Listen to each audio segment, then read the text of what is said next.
ان تمام چیزوں سے ہمارے لیے ہمیں بچنے کا حکم ہے۔ آئیے سرور دو عالم علیہ الصلوۃ والسلام کی سیرت و تعلیمات پر عمل کریں۔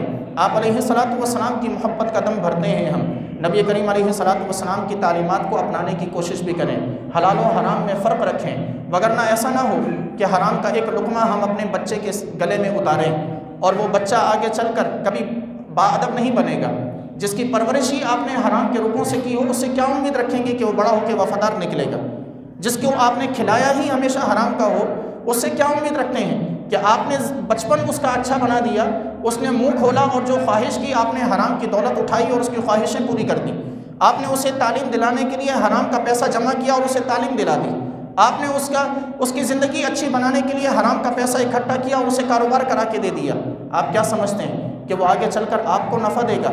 بلکہ نہیں، وہ دنیا میں بھی آپ کی ذلت و رسوائی کا سبب ہے اور آخرت میں بھی آپ کی ذلت و رسوائی کا سبب ہے۔